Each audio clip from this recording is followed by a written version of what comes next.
और चलिए आपका आज हाइड्रोजन का दूसरा लेक्चर है। इसमें आपका दो टॉपिक बचा हुआ था, दो हेडिंग बची हुई थी, एक वाटर और फिर आपका बेटा H2O2। तो सबसे पहले ये देखिए 9.6 ये आपका हेडिंग पड़ा हुआ है water. Major part of all living organism is made up of water. Human body Human body has about 65% and some plants have as much as 95% water. It is a crucial compound for the survival of all life forms. It is a solvent of great importance. The distribution of water over the earth's surface is not uniform. Not uniform. The estimated world water supply is given in table. सबसे ज्यादा बेटा ocean में, ocean के बाद जो water होती है वो पोलर आइस और ग्लेशियर्स में होती है। अब देखिए इसमें बेटा जो आपका पैरा है इसमें बस दो तीन चीजें इंपॉर्टेंट है कि वाटर जो होता है ह्यूमन बॉडी में वाटर की परसेंटेज जो होती है वो आपकी 65% तक होती है। कुछ प्लांट होते हैं जिसमें वाटर जो होता है वो 95% तक होता है। वाटर एक अच्छा सॉल्वेंट होता है। ठीक, कई सारी इंपॉर्टेंस होती है। जो आपका बेटा अर्थ सरफेस है उस पे वाटर की जो डिस्ट्रीब्यूशन है वो यूनिफॉर्म नहीं है, नॉन यूनिफॉर्म है। सबसे ज्यादा वाटर जो होता है वो ओशियंस में होता है और उसके बाद सेकंड नंबर पे जो अर्थ है उस पे बेटा वाटर या तो पोलर आइस में है या ग्लेशियर्स में है।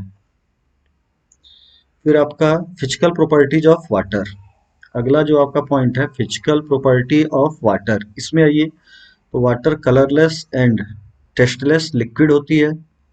Its physical properties are given in table along with physical properties of heavy water. The unusual properties of water in the condensed phase, liquid and solid states are due to presence of extensive hydrogen bonding between water molecule. This leads to high freezing point, high boiling point, high heat of vaporization, high heat of fusion in comparison to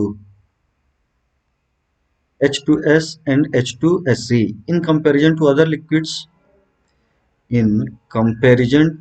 other liquids, water has a higher specific heat, thermal conductivity, surface tension, dipole moment, dielectric constant.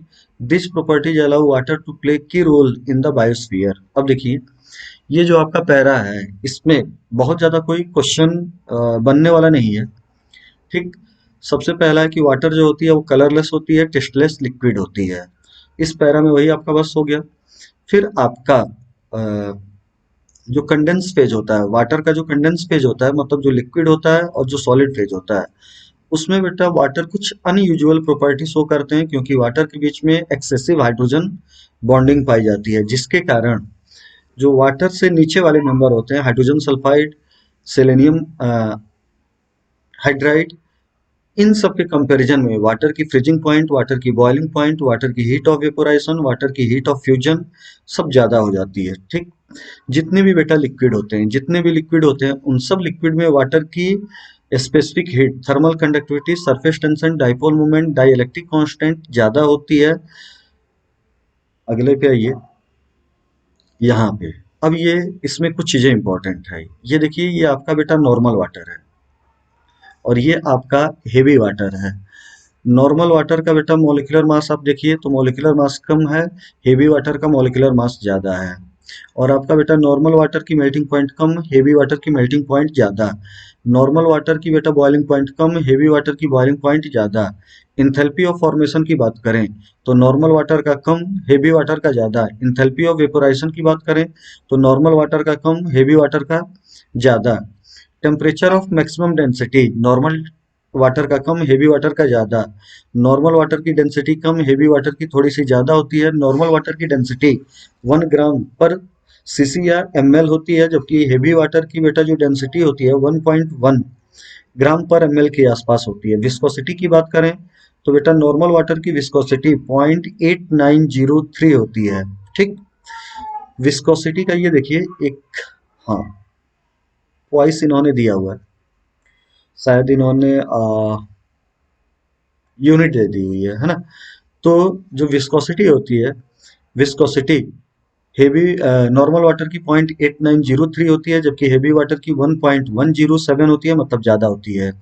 Die electric constant की हम बात करें तो बेटा die electric constant अब ढंग से देखो यहाँ पे 78.39 है, जबकि हेवी वाटर की जो डाई इलेक्ट्रिक कॉन्स्टेंट है वो 78.06 है।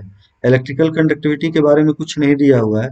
तो ये देखिए सारी की सारी फिजिकल प्रॉपर्टी यहाँ से सीधे आप याद रखिए, ये क्वेश्चन आपका बनता है, सारी की सारी फिजिकल प्रॉपर्टी जो होती है वो हेवी वाटर की ज्यादा होती है, केवल और केवल डाई इलेक्ट्रिक कांस्टेंट जो होता है वो नॉर्मल वाटर का ज्यादा होता है। तो एक लाइन यहाँ से आपका आ गया कि all physical property all physical property of D2O is greater than H2O except dielectric constant except dielectric constant सारी की सारी फिजिकल प्रॉपर्टी हेवी वाटर की ज्यादा होती है, नॉर्मल वाटर की कम होती है, एक्सेप्ट डाई इलेक्ट्रिक कॉन्स्टेंट। जो डाई इलेक्ट्रिक कॉन्स्टेंट होता है वो नॉर्मल वाटर का ज्यादा होता है, 78.39 होता है, जबकि हेवी वाटर का कम होता है, 78.06 होता है। आइए नेक्स्ट पेज पे, the high heat of vaporization and heat capacity are responsible for moderation of the climate and body temperature of living beings. It is an excellent solvent for transportation of ions and molecules required for plant and animal metabolism due to hydrogen bonding with polar molecules. Even covalent compound like alcohol and carbohydrates dissolved in water. ये बेटा जो पूरा का पूरा para है, ये पूरा का पूरा जो पैरा है ये आपका इम्पोर्टेंट है, ये पूरा का पूरा पैरा आपका इम्पोर्टेंट है।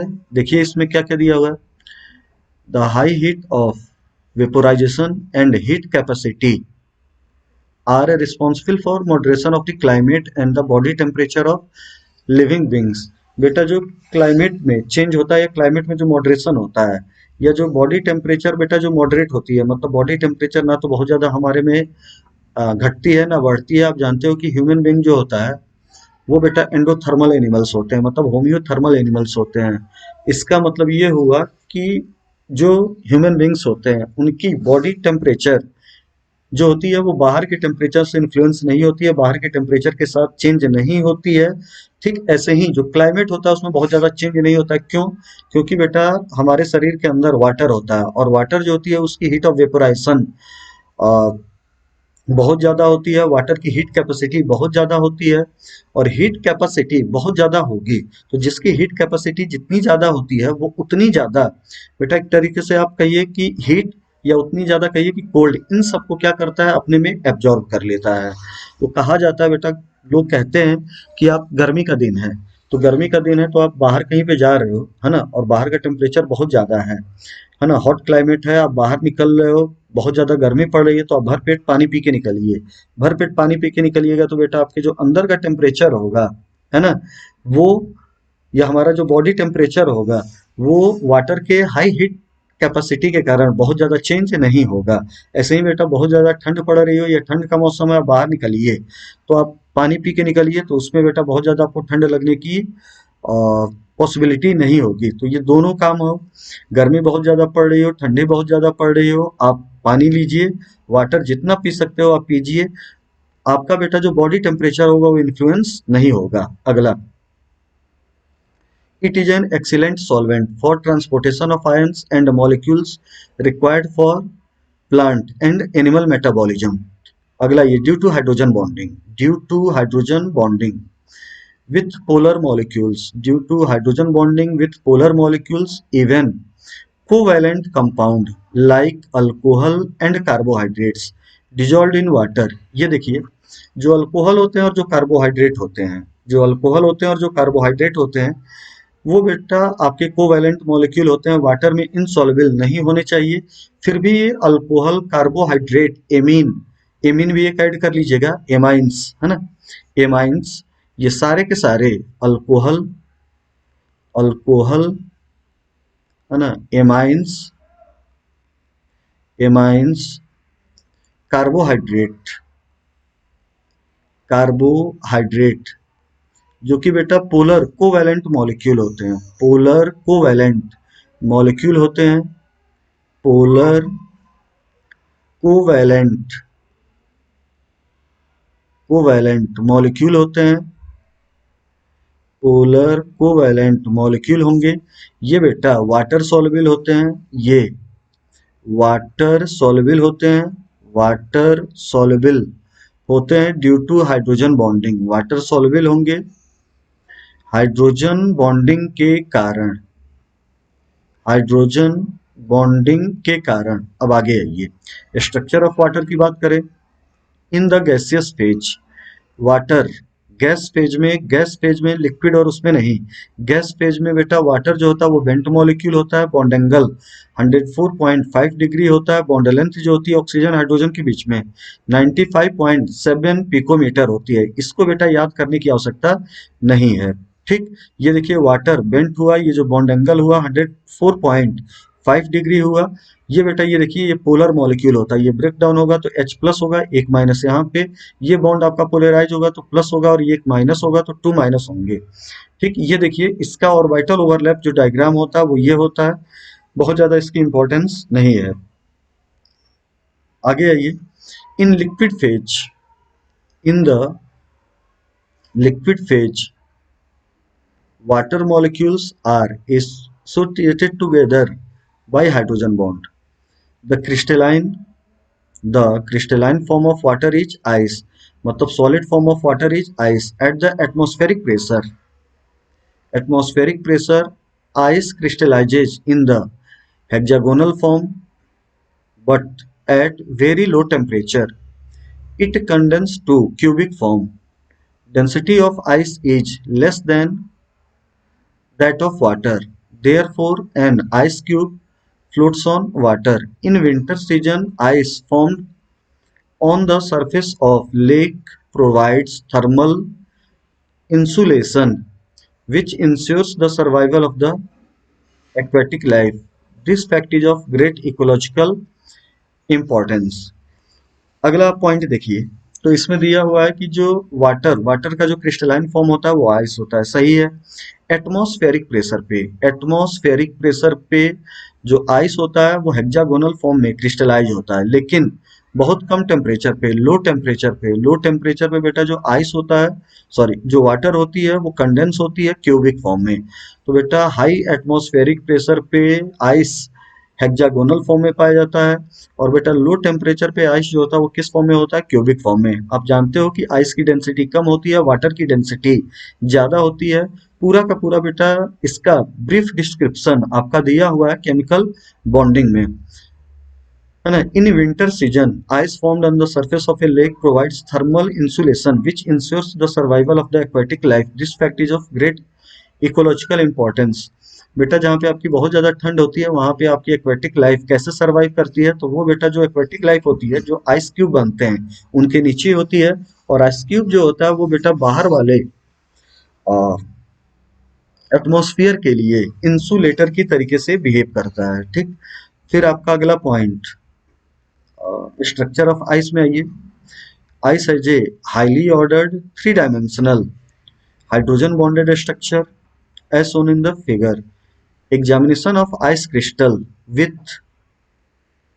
X-ray so that each oxygen atom is surrounded tetrahedrally by 4 other oxygen atoms at distance of 276 picometer. बेटा जब आइस की एक्सरे के द्वारा एग्जामिन की गई तो ये देखा गया कि बेटा जो आइस का टेट्राहेड्रल स्ट्रक्चर होता है, आइस का जो हेड्रल स्ट्रक्चर होता है या highly ordered three dimensional structure होता है। उसमें एक ऑक्सीजन एटम चार और ऑक्सीजन एटम के द्वारा सराउंडेड होते हैं, और दो ऑक्सीजन एटम के बीच की जो डिस्टेंस होती है वो कितनी होती है, 276 picometre. Hydrogen bonding gives ice a rather open structure with wide holes. ये आपका केमिकल बॉन्डिंग में दिया हुआ है कि हाइड्रोजन बॉन्डिंग के कारण आइस आइस में हाइड्रोजन बॉन्डिंग होगी, और हाइड्रोजन बॉन्डिंग के कारण बेटा जो आपका आइस होता है उसकी स्ट्रक्चर क्लोज नहीं होती है, वो कैसी होती है, ओपन स्ट्रक्चर होती है। और ये आपकी बेटा किस टाइप की होती है, cage like structure, cage like structure होती है।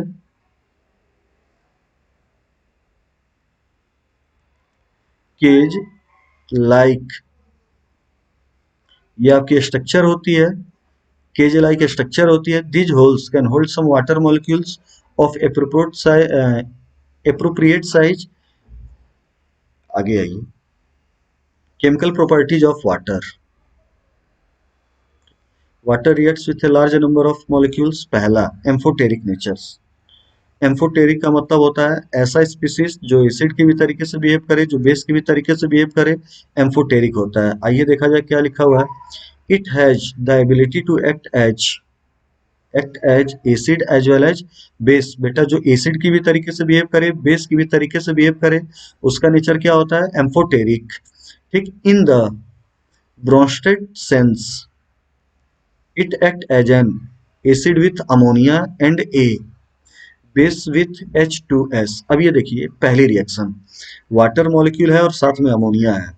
तो आप जानते हो कि बेटा वाटर है, अमोनिया है, वाटर भी एम्फोटेरिक होता है, अमोनिया भी एम्फोटेरिक होता है, दोनों एसिड बेस की तरीके से बिहेव करते हैं। लेकिन वाटर जो होता है उसकी एसिडिक स्ट्रेंथ ज्यादा होती है, अमोनिया की एसिडिक स्ट्रेंथ कम होती है। तो जब वाटर अमोनिया दोनों साथ में पड़े हों तो वाटर जो होता है वो अमोनिया के साथ एसिड की तरीके से बिहेव करता है, और अमोनिया बेस होगी। अब वाटर और अमोनिया की एक साथ रिएक्शन होगी तो बेटा वाटर एसिड हुआ, और ये ब्रोंस्टेड मान लो आपका एसिड है, तो ब्रोंस्टेड सेट्स में एसिड वो होता है जो प्रोटॉन को डोनेट करता है, और बेस वो होता है जो प्रोटॉन को क्या करता है, एक्सेप्ट।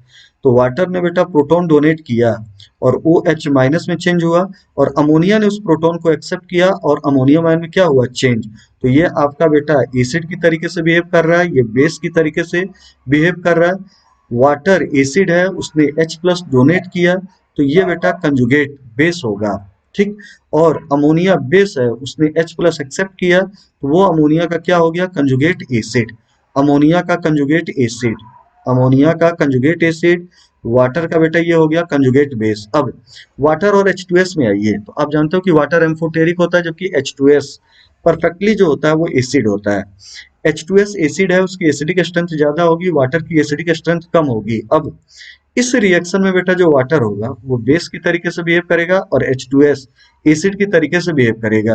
तो H2S एसिड हुआ तो इसका काम हुआ H प्लस डोनेट करना, और इसने H प्लस को डोनेट किया तो चेंज किस में होगा, HS माइनस, और उस H प्लस को वाटर एक्सेप्ट करेगा तो चेंज किस में होगा, हाइड्रोनियम आयन। अब अगला, द ऑटोप्रोटोलिसिस। ऑटोप्रोटोलिसिस का मतलब सेल्फ आयोनाइजेशन ऑफ वाटर।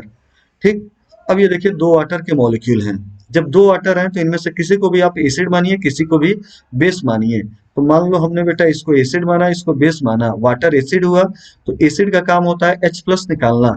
इसने बेटा H प्लस निकाला तो ये किस में चेंज होगा, OH माइनस। तो ये देखिए एसिड वन का, ये एसिड है, एसिड वन H प्लस निकाला और बेटा बेस में चेंज हुआ तो ये बेस वन हुआ। ठीक, इसको कंजुगेट बेस कहा गया। और ये दूसरा है, ये बेस है ना। तो बेटा बेस वो होता है जो H प्लस को एक्सेप्ट करता है, आपने इसको बेस टू माना हुआ है, तो बेटा ये बेस हुआ, H प्लस को एक्सेप्ट करेगा, तो H प्लस को एक्सेप्ट करने के बाद बेटा H3O प्लस में बनेगा, मतलब एसिड टू कंजुगेट एसिड का फॉर्मेशन होगा। तो ये देखिए ये दोनों कंजुगेट एसिड बेस के पेयर हुए, और ये दोनों आपस में कंजुगेट एसिड बेस के क्या हुए, पेयर हुए।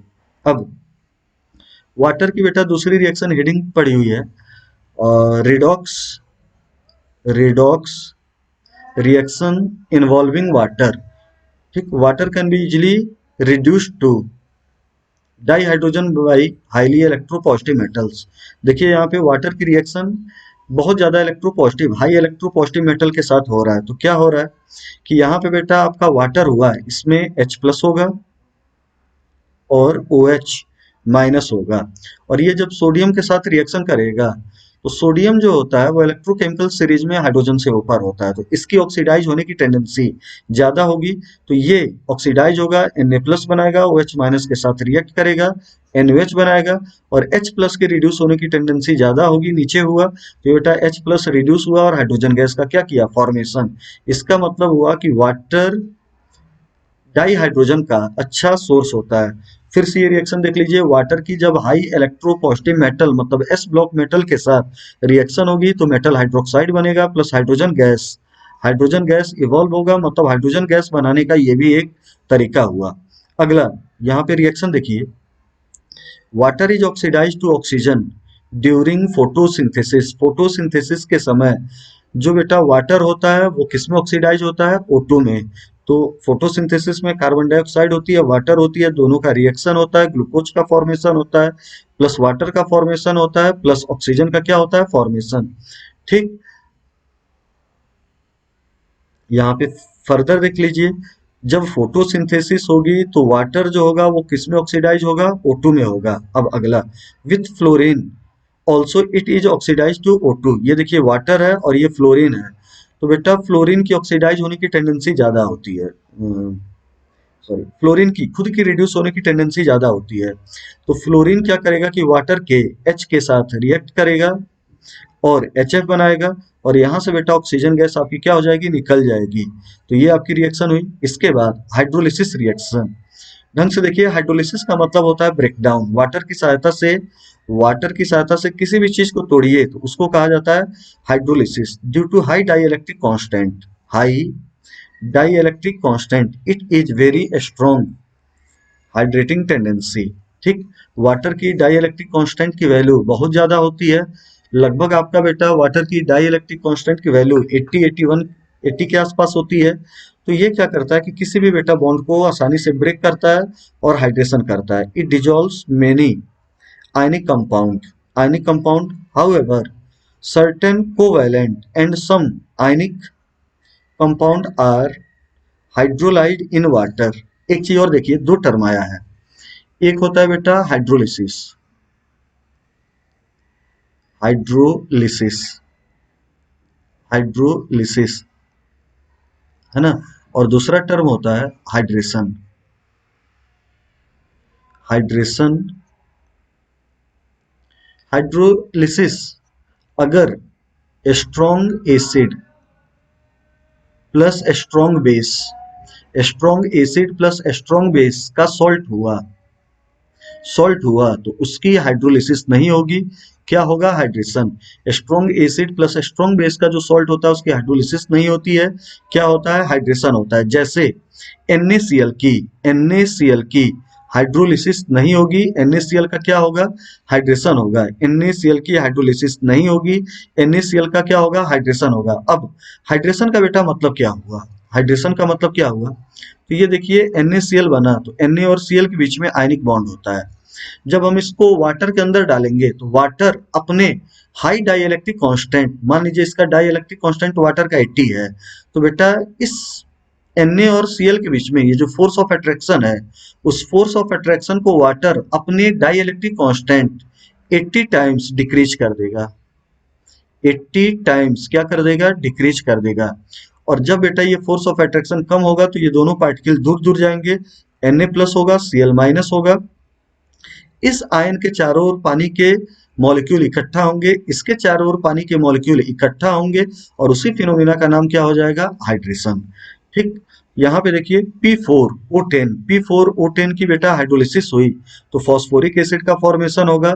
फॉस्फोरिक एसिड को हम ऑर्थोफॉस्फोरिक एसिड कह सकते हैं। ठीक, अगर किसी भी एसिड में बेटा 3 हाइड्रोजन हुए, किसी भी ऑक्जी एसिड में 3 हाइड्रोजन होंगे, कम से कम 3 हाइड्रोजन होंगे या 3 से ज्यादा होंगे तो टर्म ऑर्थो लगेगा, 3 से कम होंगे तो टर्म ऑर्थो नहीं होगा।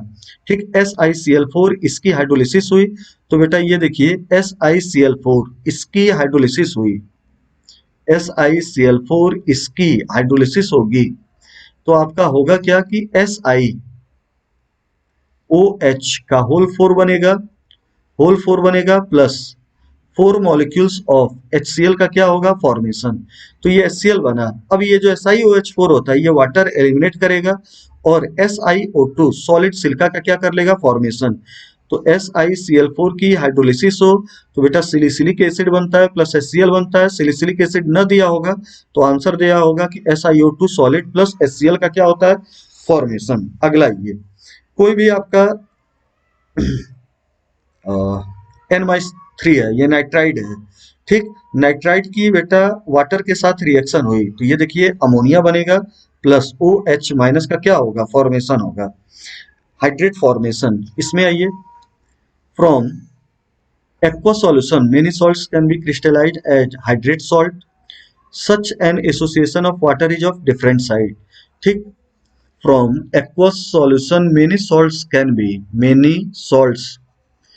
be crystallized as hydrate salt. Such an association of water is different type. मतलब हाइड्रेट का जो फॉर्मेशन होता है वो कई टाइप का होता है। एक होता है कोऑर्डिनेट वाटर, एक होता है इंटरस्टेशियल वाटर, एक होता है हाइड्रोजन बॉन्डेड वाटर। जो हाइड्रोजन बॉन्डेड वाटर होता है उसको भी हाइड्रेटेड वाटर कहा जाता है। ठीक, जो इंटरस्टेशियल वाटर होता है उसको भी बेटा हाइड्रेट वाटर कहा जाता है या वाटर ऑफ क्रिस्टलाइजेशन कहा जाता है। और जो कोऑर्डिनेट वाटर होता है उसको भी वाटर ऑफ क्रिस्टलाइजेशन कहा जाता है या वाटर ऑफ हाइड्रेशन कहा जाता है। ठीक, अब जैसे इस मॉलिक्यूल में देखिए कोऑर्डिनेशन स्फीयर के अंदर कितने वाटर मॉलिक्यूल हैं 6। तो ये 6 वाटर के मॉलिक्यूल क्रोमियम के साथ 6 कोऑर्डिनेट बॉन्ड का फॉर्मेशन करेंगे। तो पूछा जाए एग्जाम में कि ये जो पहला वाला एग्जांपल दिया है इसमें कितने वाटर ऑफ हाइड्रेशन है। तो आंसर क्या हो गया वाटर ऑफ हाइड्रेशन कितने होंगे 6। इंटरस्टिशियल वाटर इसमें वाटर ऑफ हाइड्रेशन कितना हो गया 2। और ये देखिए हाइड्रोजन बॉन्डेड वाटर इसमें कितना हो गया। तो इसमें देखिए ये जो कोऑर्डिनेट वाटर है ये हाइड्रोजन बॉन्डेड वाटर नहीं है। ये बेटा जो बाहर है ये जो बाहर है ठीक ये ये जो बाहर है ठीक ये जो बाहर वाटर है ये वाटर हाइड्रोजन बॉन्डेड है। ये जो बाहर वाटर है ये क्या है हाइड्रोजन बॉन्डेड है। अब यहाँ पे देखिए क्वेश्चन आपका पूछा गया है कि how many hydrogen bonded molecules are associated in copper sulphate dot 5 water. तो ये देखिए कॉपर सल्फेट 5 वाटर में 4 वाटर मॉलिक्यूल जो है वो बेटा कॉपर के साथ कोऑर्डिनेटली जुड़े हुए हैं और एक वाटर मॉलिक्यूल जो है वो सल्फेट के साथ हाइड्रोजन बॉन्डेड जुड़ा हुआ है। तो ये आपका क्वेश्चन एक अच्छा क्वेश्चन है। How many hydrogen bonded water molecules are associated in copper sulphate dot 5 water. only one water molecule which is outside the brackets coordinate sphere is hydrogen bonded. The other four molecules of water are coordinate. CuSO4 dot 5 water copper sulphate dot 5 water पूछा जाए कि बेटा exam में इसमें कौन कौन सा bond होता है। तो कॉपर सल्फेट डॉट 5 वाटर में आपका बेटा कॉपर सल्फेट डॉट 5 वाटर में आयनिक बॉन्ड भी होगा, कोवेलेंट बॉन्ड भी होगा, कोऑर्डिनेट बॉन्ड भी होगा, है ना, हाइड्रोजन बॉन्ड भी होगा। और कौन होगा हाइड्रोजन बॉन्ड। 5 वाटर मॉलिक्यूल होते हैं। 5 वाटर मॉलिक्यूल में से बेटा 4 वाटर मॉलिक्यूल कॉपर के साथ कोऑर्डिनेटली बॉन्डेड होते हैं। एक वाटर मॉलिक्यूल जो कोऑर्डिनेशन स्फीयर से बाहर होता है वो सल्फेट के साथ हाइड्रोजन बॉन्डेड होता है। अब ये बेटा आपका वाटर का अगला पार्ट हार्ड वाटर और soft water. Hard water soft water ये थोड़ा सा बेटा ये जो पूरा का पूरा पार्ट है इम्पोर्टेंट है। इसको आप समझिए, क्लियर कट रखिए। और ये क्या है इसके बाद जितना भी पार्ट है ये हो हार्ड वाटर हो सॉफ्ट वाटर हो या आपका बेटा H2O2 हो पूरा का पूरा पार्ट इम्पोर्टेंट है। इसमें आइए तो आपका पहला लाइन पहले एक बार रीड कर लीजिए फिर उसके बाद बता रहे हैं एक्सप्लेन कर रहे हैं। Rain water is almost pure, may contain some dissolved gas from the atmosphere. Being a good solvent, when it flows on the surface of Earth, it dissolves many salts. Presence of calcium and magnesium salts in the form of hydrogen carbonate, chloride, sulfate in water makes hard. Hard water does not give lather with soap. Water water free from soluble salts of calcium and magnesium is called soft water. It gives lather with soap easily. इसलिए सुन लीजिए इसमें क्या क्या है आपका पूरा का पूरा। हार्ड वाटर, सॉफ्ट वाटर, एक पॉइंट बेटा मिस करने लायक नहीं है, पूरा का पूरा इंपॉर्टेंट है। रेन वाटर ऑलमोस्ट प्योर होता है, लेकिन बेटा जब रेन वाटर होता है, बारिश होती है, तो पानी नीचे आता है, और बेटा पानी जो होता है वो अच्छा सॉल्वेंट होता है, तो वो अपने साथ कई सारे सॉल्ट को क्या कर लेता है, डिजॉल्व कर लेता है। अब ऐसा वाटर जिसमें बेटा कैल्शियम सेकेंड ग्रुप, है ना, सेकेंड ए ग्रुप, या मैग्नीशियम, ऐसा वाटर जिसमें कैल्शियम या मैग्नीशियम के सॉल्ट या तो हाइड्रोजन कार्बोनेट के फॉर्म में हो, या क्लोराइड के फॉर्म में हो, या सल्फेट्स के फॉर्म में हो, ऐसा वाटर जिसके अंदर मैग्नीशियम और कैल्शियम के सॉल्ट या तो बेटा अपने बाइकार्बोनेट मतलब हाइड्रोजन कार्बोनेट के फॉर्म में हो, या क्लोराइड के फॉर्म में हो, या सल्फेट के फॉर्म में हो, तो ऐसे वाटर को कहा जाता है हार्ड वाटर। और जो हार्ड वाटर होता है उस जो होता है वो बेटा सोप के साथ, साबुन के साथ झाग प्रोड्यूस नहीं करता है, लेदर प्रोड्यूस नहीं करता है। Water free from soluble salts of calcium and magnesium is called soft water. अब ये बेटा ऐसा वाटर जो कैल्शियम और मैग्नीशियम के जो सॉल्युबल सॉल्ट्स होते हैं, ये याद रखिएगा, सॉल्युबल सॉल्ट्स होते हैं मतलब बाइकार्बोनेट होते हैं, या क्लोराइड होते हैं, या सल्फेट होते हैं, मतलब जो सॉल्युबल सॉल्ट्स होते हैं उनसे जो फ्री होता है उसको क्या कहा जाता है, soft water. It gives lather with soap easily. और जो सॉफ्ट वाटर होता है वो साबुन के साथ क्या प्रोड्यूस करता है, झाग। अब सुनिए, अगर बेटा पानी में कैल्शियम और मैग्नीशियम के सॉल्युबल या तो बेटा बाइकार्बोनेट है, या क्लोराइड है, या आपका सल्फेट है, तो ऐसा जो आपका वाटर होगा वो हार्ड वाटर होगा। और हार्ड वाटर जो होता है वो बेटा साबुन के साथ झाग प्रोड्यूस नहीं करता है। और बेटा ऐसा वाटर जिसमें बेटा कैल्शियम और मैग्नीशियम के सॉल्युबल सॉल्ट्स, जैसे कैल्शियम और मैग्नीशियम के बाइकार्बोनेट, कैल्शियम और मैग्नीशियम के क्लोराइड, कैल्शियम और मैग्नीशियम के सल्फेट हो, वो जो न हो, वो वाटर कैसा होता है, सॉफ्ट वाटर। और जो सॉफ्ट वाटर होता है वो बेटा सोप के साथ लेदर प्रोड्यूस करता है, झाग प्रोड्यूस करता है। अब अगली लाइन पे आइए, hard water forms scum precipitate with soap, है ना, precipitate with soap, soap containing scum और precipitate with soap containing sodium stearate reacts with to precipitate out hard water to precipitate out calcium and magnesium stearate।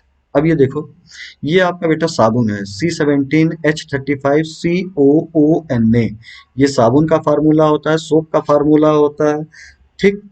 Sodium stearate stearic acid का बेटा sodium salt, sodium stearate, ये आपका soap का formula होता है। अब इसकी रिएक्शन हम मेटल आयन से कर दें, और जो बेटा मेटल आयन हो ये तो कैल्शियम होना चाहिए, मैग्नीशियम होना चाहिए। तो ये देखिए हो क्या रहा है कि बेटा जो ये मेटल आयन है वो यहाँ से सोडियम को बाहर निकाल रहा है। तो जब ये रिएक्शन होगी तो एक कैल्शियम या एक मैग्नीशियम अंदर आए, तो बेटा एक कैल्शियम मैग्नीशियम पे +2 चार्ज होता है, और जब +2 चार्ज आएगा तो +2 बाहर जाना चाहिए। +2 को बाहर होने के लिए बेटा ये 2 मोल होने चाहिए, तो ये 2 मोल आपका था। अब रिएक्शन हुई तो ये आपका बनता है या तो कैल्शियम स्ट्रेट या मैग्नीशियम स्ट्रेट, और जो कि प्रेसिपिटेट के फॉर्म में पाया जाता है, ठीक। हार्ड वाटर जो होता है जब साबुन के साथ रिएक्ट करता है, हार्ड वाटर जो होता है जब साबुन के साथ रिएक्ट करता है, तो हार्ड वाटर का कैल्शियम मैग्नीशियम जो साबुन का बेटा सोडियम होता है उसके साथ एक्सचेंज होता है, और कैल्शियम स्ट्रेट या मैग्नीशियम स्ट्रेट प्रेसिपिटेट के फॉर्म में होता है, और वो नीचे बैठ जाता है, जिसके कारण बेटा रिएक्शन आगे होगी नहीं और झाग प्रोड्यूस नहीं होगा। It is therefore unsuitable for laundry purpose. It is harmful for boilers as well because of deposition of salts in the form of scale, ठीक। This reduces the efficiency of boiler. तो ये बेटा जो आपका hard water होता है वो कपड़ा साफ करने के लिए पर्पस के लिए तो सही होता ही नहीं है।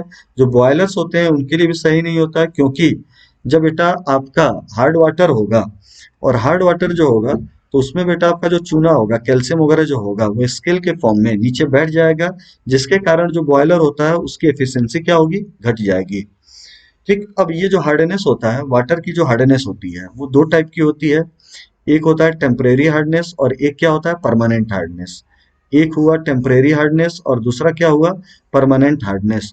टेम्परेरी हार्डनेस जो होती है, टेम्परेरी हार्डनेस जो होती है, it is due to the presence of magnesium and calcium hydrogen carbonate. जो बेटा आपकी वाटर की टेम्परेरी हार्डनेस होती है वो मैग्नीशियम बाइकार्बोनेट के कारण होती है या कैल्शियम बाइकार्बोनेट के कारण होती है, जबकि वाटर की जो बेटा परमानेंट हार्डनेस होती है वो कैल्शियम के या तो क्लोराइड के कारण या कैल्शियम सल्फेट के कारण या मैग्नीशियम क्लोराइड या मैग्नीशियम सल्फेट के कारण होती है।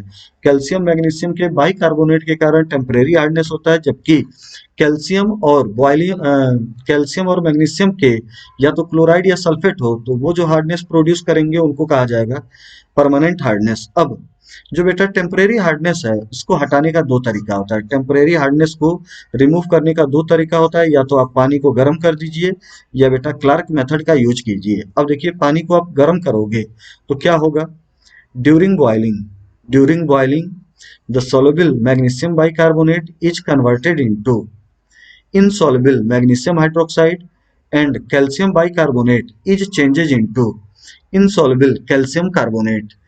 It is because of high solubility product of magnesium hydroxide as compared to magnesium carbonate that magnesium hydroxide is precipitated. These precipitates can be removed by filtration method. Filtrate thus obtained will be soft water. Magnesium bicarbonate को बेटा आप heat करो तो precipitate के form में magnesium carbonate नहीं, क्या निकलता है, मैग्नीशियम हाइड्रोक्साइड और CO2 आपकी इवॉल्व हो गई। जबकि कैल्शियम बाइकार्बोनेट को हम हीट करते हैं तो बेटा आपका कैल्शियम कार्बोनेट बनेगा, वाटर बनेगा और क्या बनेगा, CO2 बनेगा। अब सुनिए, हमें बेटा पानी से टेम्परेरी हार्डनेस हटानी है तो हमने क्या किया कि पानी को गर्म करना शुरू कर दिया, बॉयल करना शुरू किया। जब बॉयल करेंगे तो मैग्नीशियम बाइकार्बोनेट जो होगा, मैग्नीशियम बाइकार्बोनेट जो होगा वो बेटा magnesium carbonate plus water plus carbon dioxide में टूटता है। लेकिन बेटा जो प्रेसिपिटेशन होता है वो मैग्नीशियम कार्बोनेट के फॉर्म में नहीं, किस फॉर्म में होता है, मैग्नीशियम हाइड्रोक्साइड के फॉर्म में। होगा क्या कि जो मैग्नीशियम कार्बोनेट बनेगा वो तुरंत वाटर के साथ रिएक्शन करेगा और मैग्नीशियम हाइड्रोक्साइड बना लेगा। ये आगे की रिएक्शन इसलिए पॉसिबल होती है क्योंकि मैग्नीशियम कार्बोनेट की केएसपी कम होती है, जबकि मैग्नीशियम कार्बोक्साइड हाइड्रोक्साइड की सॉल्बिलिटी प्रोडक्ट ज़्यादा होती है, और जिसकी सॉल्बिलिटी प्रोडक्ट ज़्यादा होती है उसके प्रेसिपिटेट होने के चांसेस ज़्यादा होते हैं। तो ये आपका फर्दर रिएक्शन करके ये बन जाता है। जबकि कैल्शियम बाइकार्बोनेट को हीट करो तो कैल्शियम कार्बोनेट बनता है प्लस वाटर बनता है। आगे बेटा कैल्शियम कार्बोनेट और वाटर की रिएक्शन नहीं होती है क्योंकि कैल्शियम कार्बोनेट और कैल्शियम हाइड्रोक्साइड में कार्बोनेट का जो केएसपी होता है वो क्या होता है, ज्यादा होता है। तो ये प्रेसिपिटेट कैल्शियम कार्बोनेट के फॉर्म में होगा। ठीक, अगला क्लार्क मेथड। क्लार्क मेथड के द्वारा भी बेटा रट जाइए इसको, क्लार्क मेथड के द्वारा परमानेंट हार्डनेस नहीं, कौन सी हार्डनेस रिमूव की जाएगी, temporary hardness. In this method calculated amount of calculated amount of lime is added to hard water. It precipitate out calcium carbonate and magnesium hydroxide which can be filtered off। ये देखिए calcium bicarbonate की reaction lime के साथ हो रही है तो calcium carbonate plus water बन रहा है, जबकि मैग्नीशियम बाइकार्बोनेट की रिएक्शन कैल्शियम हाइड्रोक्साइड के साथ कराई जा रही है। तो बेटा calcium carbonate plus magnesium hydroxide बन रहा है प्लस वाटर बन रहा है। यहाँ पे कैल्शियम मैग्नीशियम कार्बोनेट का फॉर्मेशन नहीं हो रहा है। क्लार्क मेथड के द्वारा हमें बेटा पानी के अंदर प्रेजेंट जो टेम्परेरी हार्डनेस हटाना है उसको हटाने के लिए लाइम का यूज किया जाता है, लाइम का यूज किया जाता है, चूने का यूज किया जाता है, मतलब कैल्शियम हाइड्रोक्साइड का यूज किया जाता है। कैल्शियम बाइकार्बोनेट और कैल्शियम हाइड्रोक्साइड आपस में रिएक्शन करते हैं, कैल्शियम कार्बोनेट बनते हैं प्लस वाटर बनता है। जबकि मैग्नीशियम बाइकार्बोनेट और कैल्शियम हाइड्रोक्साइड जब आपस में रिएक्शन करते हैं तो मैग्नीशियम कार्बोनेट नहीं, मैग्नीशियम हाइड्रोक्साइड बनता है, क्योंकि मैग्नीशियम हाइड्रोक्साइड की बेटा सॉल्बिलिटी प्रोडक्ट मैग्नीशियम कार्बोनेट के कंपैरिजन में ज्यादा होती है, और ये आपका जो कैल्शियम हाइड्रोक्साइड होता है वो फर्दर मैग्नीशियम बाइकार्बोनेट के CO2 के साथ रिएक्शन करता है और कैल्शियम कार्बोनेट का क्या कर लेता है, फॉर्मेशन। आगे आइए, परमानेंट हार्डनेस, ठीक, it is due to the presence of soluble salts of magnesium and calcium in the form of chloride and sulfates in water. Permanent hardness permanent hardness is not removed by boiling. It can be removed by the following methods.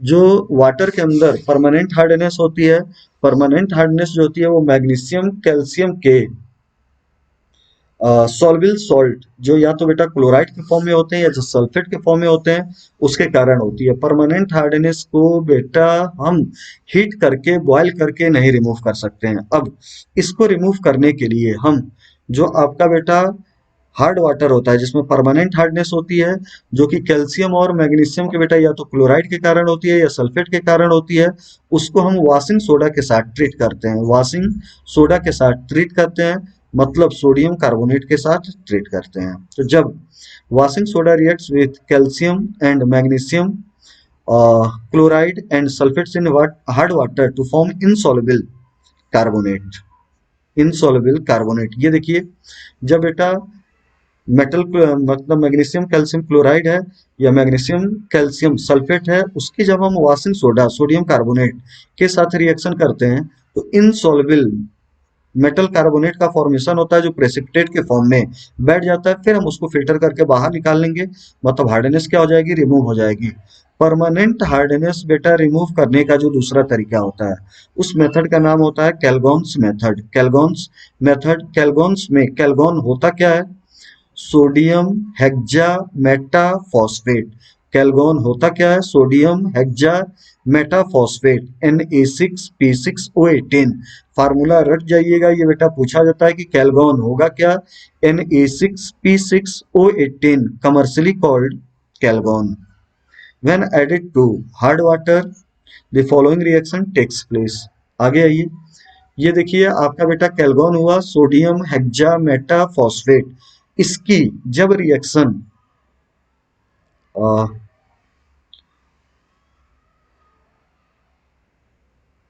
जब इसकी reaction कैलगॉन की reaction हम hard water के साथ करते हैं तो देखिए रिएक्शन क्या होगा, कैलगॉन सबसे पहले ब्रेक होता है, 2 सोडियम ये आपका बाहर निकलता है और ये आपका होता है, ठीक। फिर ये बेटा जो मेटल आयन होता है, मेटल आयन है ना, मतलब जो कैल्शियम क्लोराइड होगा मैग्नीशियम क्लोराइड होगा, ये कैल्शियम सल्फेट होगा या मैग्नीशियम सल्फेट होगा, वो Na4P6O18-2 के साथ रिएक्शन करता है और बेटा आपका Na2MP6O18-2 का क्या कर लेता है, फॉर्मेशन। ये देखिए इसमें बेटा 4 सोडियम था तो 4 सोडियम में से 2 सोडियम इस एक कैल्शियम आयन या मैग्नीशियम आयन के द्वारा रिप्लेस होता है और इसका क्या होता है, formation. The complex anion keeps the magnesium and calcium ions in solution. The complex ion keeps the magnesium and calcium ions in the solution. ये बेटा जो कॉम्प्लेक्स आयन होता है उसके अंदर, ये देखिए उसके अंदर बेटा जो पानी का कैल्शियम आयन है या मैग्नीशियम आयन है वो जा चुका है, तो यहां से जब calcium ion magnesium ion remove हो गया तो हार्डनेस भी क्या हो गई, रिमूव हो गई। अगला ion exchange method, this method बहुत ज्यादा इंपॉर्टेंट है। This method is also called zeolite method या permutit process. Hydrated hydrated sodium aluminosilicate is called zeolite और परम्यूटेड, ठीक। आयन एक्सचेंज मेथड के द्वारा, आयन एक्सचेंज मेथड के द्वारा हम बेटा वाटर की परमानेंट हार्डनेस को रिमूव करते हैं। इस मेथड का दूसरा नाम होता है जियोलाइट या परम्यूटेड मेथड। जियोलाइट आपसे कोई भी पूछे या परम्यूटेड पूछे कि क्या होता है तो आपका ये जियोलाइट या जो परम्यूटेड होता है वो हाइड्रेटेड सोडियम एल्यूमिनोसिलिकेट होता है। ऐसा एल्यूमिनोसिलिकेट जिसमें सोडियम होता है उसको कहा जाता है जियोलाइट या परम्यूटेड। और ये बेटा देखो ये किस फॉर्म में होना चाहिए, hydrated. Hydrated hydrated sodium alumino silicate, इसको जियोलाइट कहा जाता है, परम्यूटेट कहा जाता है। ठीक, तो ये देखिए जो सोडियम एल्यूमिनो सिलिकेट है, सोडियम एल्यूमिनो सिलिकेट है, ठीक, ये देखिए सिलिकेट, सिलिकेट जो होता है वो होता है SiO4 - 4। अब इसमें बेटा हम एक सोडियम और एक एल्युमिनियम ऐड कर रहे हैं, एक सोडियम और एक एल्युमिनियम ऐड कर रहे हैं। तो एल्युमिनियम पे बेटा +3 चार्ज होता है और सोडियम पे +1 चार्ज होता है। तो एक सोडियम एक एल्युमिनियम लेंगे तो टोटल प्लस में 4 होगा और ये -4, बनने वाला जो फार्मूला होगा वो हो गया NaAlSiO4। इसका नाम हो गया सोडियम एल्यूमिनो सिलिकेट। और ये अगर बेटा हाइड्रेटेड फॉर्म में हो तो इसी का नाम होता है जियोलाइट, या इसी का नाम क्या होता है, परम्यूटेट। ठीक, थोड़ा सा बेटा आसान लिखने के लिए किया क्या जाता है कि इसको लिख दिया जाता है Na के फॉर्म में। मतलब Na आपका जो हुआ वो मेटल हो गया और ये जो Z हुआ ये एल्यूमिनो सिलिकेट हो गया। Na आपका हो गया और Z एल्यूमिनो सिलिकेट हो गया। When this is added in hard water, exchange reaction takes place. जब हम सोडियम एल्यूमिनो सिलिकेट मतलब जियोलाइट मतलब परम्यूटेट, इसको हार्ड वाटर में हम रिएक्ट कराते हैं, तो आपका सोडियम एल्यूमिनो सिलिकेट में जो बेटा आयोनाइज आने वाला पार्ट है वो Na+ है। और जो हार्ड वाटर है उसमें जो आपका मेटल आयन है वो या तो कैल्शियम आयन है या बेटा मैग्नीशियम आयन है। अब क्या होगा कि कैल्शियम आयन मैग्नीशियम आयन जो हार्ड वाटर का था वो Na को बाहर निकाल देगा, तो बाहर निकल गया। और बेटा ये आपका कैल्शियम मैग्नीशियम जेड के साथ एल्यूमिनियम सिलिकेट के साथ रिएक्ट करेगा और इस प्रोडक्ट का क्या कर लेगा, फॉर्मेशन। इतनी बात क्लियर। ये देखिए ये MZ2 कैसे बना, तो एक सोडियम बाहर निकला, तो एक सोडियम बाहर निकलेगा तो इसके ऊपर एक माइनस आएगा और एक कैल्शियम आ रहा है, तो बेटा एक कैल्शियम में +2 को मेंटेन करने के लिए 2 माइनस होना चाहिए। तो ये जो मॉलिक्यूल होगा वो कितने होंगे, 2 होंगे। तो ये आपका बेटा 2 पार्ट लेना होगा, तो फार्मूला हो गया MZ2, 2 सोडियम बाहर हो गया। ठीक, अब ये देखिए इसमें जो होगा मतलब ये जो आपका होगा वो आयन एक्सचेंज मेथड हुआ। तो जितना भी बेटा हार्डनेस क्रिएट करने वाला पार्ट था पानी के अंदर, जो कैल्शियम आयन था मैग्नीशियम आयन था, वो इसके अंदर चला गया, तो हार्डनेस क्या हो गई, रिमूव हो गई। अब ऐसा जियोलाइट जिसमें से सारे के सारे सोडियम बेटा वो आयन एक्सचेंज मेथड के द्वारा बाहर निकल जाए, तो उस जियोलाइट को, उस परम्यूटेट को कहा जाता है एग्जॉस्टेड परम्यूटेट। तो यहाँ पे लिखा हुआ है कि permuted zeolite is said to be exhausted when all the sodium in it is used up. It is regenerated for further use by treating with an aqueous sodium chloride solution। ये बेटा आपका एग्जस्टेड परम्यूटेट हुआ। एग्जस्टेड permute को हमें normal permute में change करना है, तो उसकी रिएक्शन किसके द्वारा हम करा दें, sodium chloride, aqueous sodium chloride के साथ करा दें। तो बेटा यहाँ से M और ये सोडियम एक्सचेंज होगा और परम्यूटेट का क्या हो जाएगा, फॉर्मेशन। अब अगला ये अगला जो पार्ट है इसका नाम है synthetic resin method. Synthetic resin method देख लिया जाए पहले इसमें क्या है। नाउ ए डेज हार्ड वाटर, आजकल hard water is softened by using synthetic cation exchangers. This method is more efficient than zeolite process. Cation exchange resin contain large organic molecule with SO3H group and other water insoluble ion exchange resin. Ion exchange resin RSO3H is changed to RNA by treating with sodium chloride. Sodium chloride. The resin exchanges sodium ions with calcium ions. Sodium ions with calcium ions. The resin exchanges sodium ions with calcium ions and magnesium ions present in hard water to make it soft water. Here R is resin anion. फिर से यहाँ पे देख लीजिए synthetic resin method. Now A days hard water is softened by using synthetic cation exchangers. This method is more efficient then zeolite process. जो ion exchange method होता है उससे ज्यादा इफेक्टिव सिंथेटिक रेजिन मेथड होता है। Cation exchange resin contain large organic molecule. बेटा जो cation को एक्सचेंज करने वाला कैटायन एक्सचेंज रेजिन होता है उसमें बेटा लार्ज ऑर्गेनिक मॉलिक्यूल होता है, जिस क्या लगा होता है SO3H group and water insoluble ion exchange resin RSO3H is changed to RNA by treating it sodium chloride. The resin exchange sodium ions with calcium ions present in hard water to make water soft. Here R is a resin anion. सबसे पहले क्या करते हैं कि ये देखिए हमारे पास जो आयन एक्सचेंज रेजिन है वो होता है एल्किल या एराइल सल्फोनिक एसिड, एल्किल या एराइन सल्फोनिक एसिड। इसको बेटा सबसे पहले चेंज किया जाता है आरएनए में, ठीक, आरएनए में।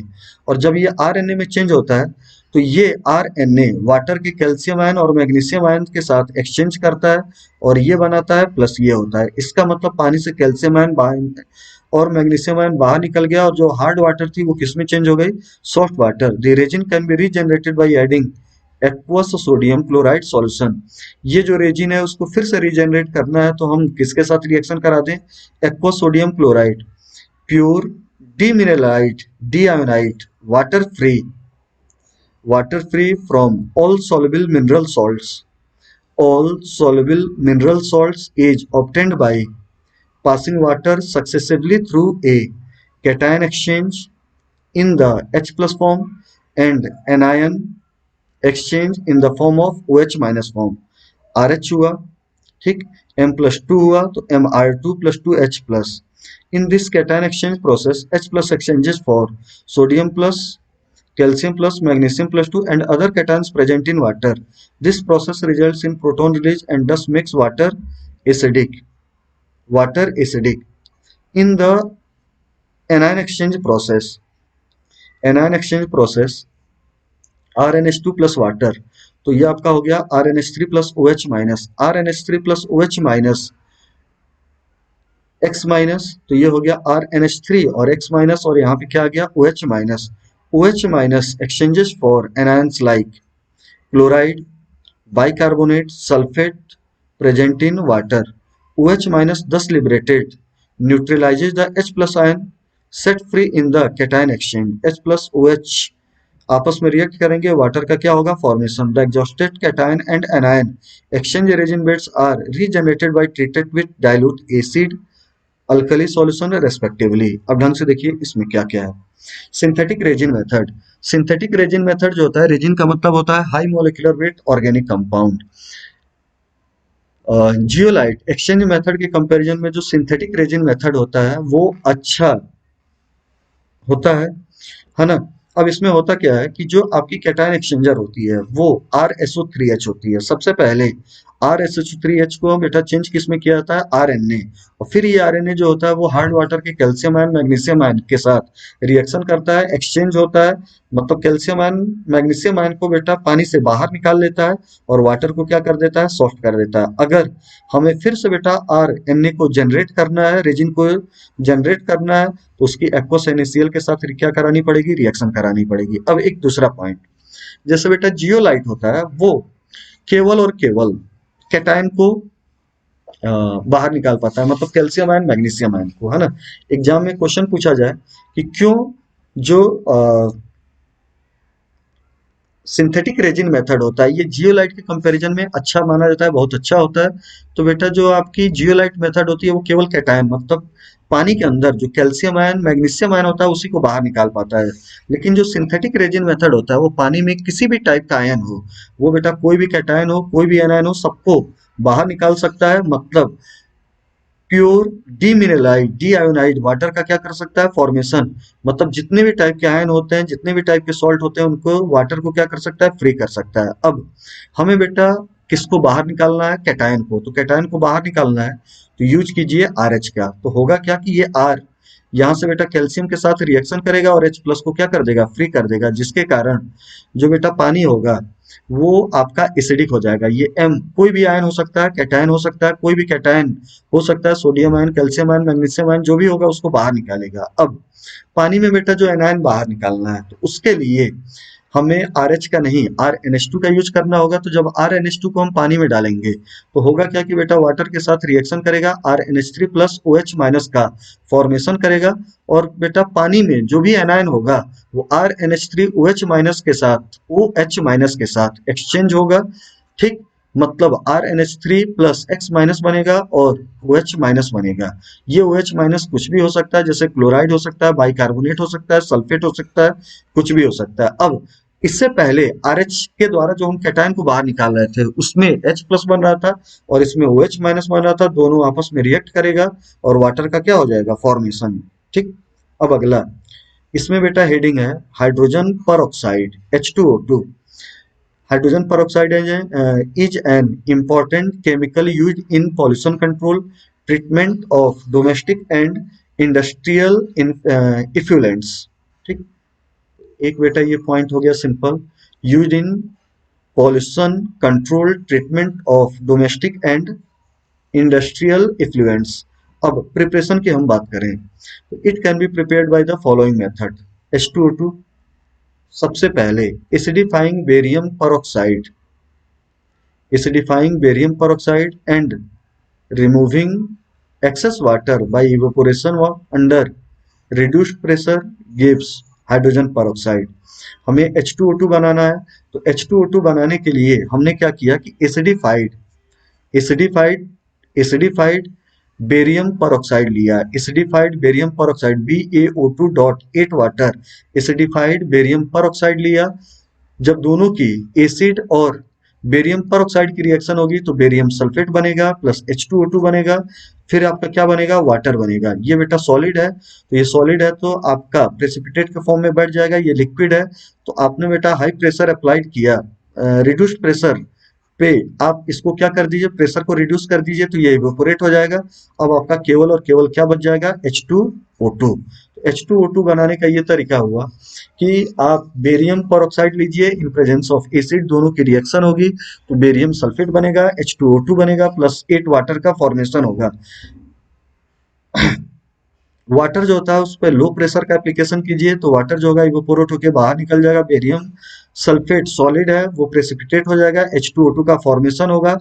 ध्यान से देख लीजिए बेटा BaO2 नहीं है, BaO2 डॉट 8 वाटर है। अब अगला दूसरा रिएक्शन, पर ऑक्सो डाइसल्फेट, पर ऑक्सो डाइसल्फेट ऑब्टेन्ड बाई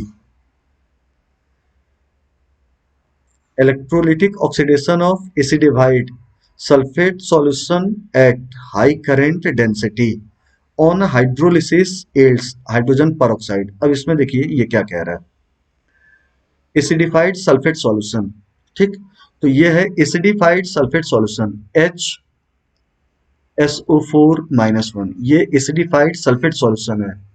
इसकी high current density, high current density, high current density की प्रेजेंस में जब इसकी इलेक्ट्रोलिसिस कराई जाएगी, इलेक्ट्रोलिसिस कराई जाएगी तो आप जानते हो H2S2O8 का क्या होगा, फॉर्मेशन होगा, H2S2O8 का फॉर्मेशन होगा। अब यहाँ पे बेटा जो आपका H2S2O8 बन रहा है ना, H2S2O8 बन रहा है उसमें से H2O8-2 इसकी हम हाइड्रोलिसिस करा दें, हाइड्रोलिसिस करा दें तो H2O2 का क्या हो जाएगा, फॉर्मेशन हो जाएगा।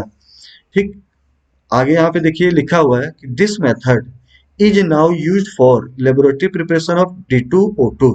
अब यहाँ पे देखिए K2S2O8 है, इसकी बेटा जो हाइड्रोलिसिस है हम नॉर्मल वाटर के साथ न करा के हेवी वाटर के साथ करा रहे हैं, तो जब हेवी वाटर के साथ कराएंगे तो आपका KHSO4 नहीं बनेगा, KDSO4 बनेगा और H2O2 नहीं बनेगा, क्या बनेगा, D2O2 का क्या हो जाएगा, फॉर्मेशन। अब अगला, industrially it is prepared by auto oxidation of 2 alkyl anthraquinol।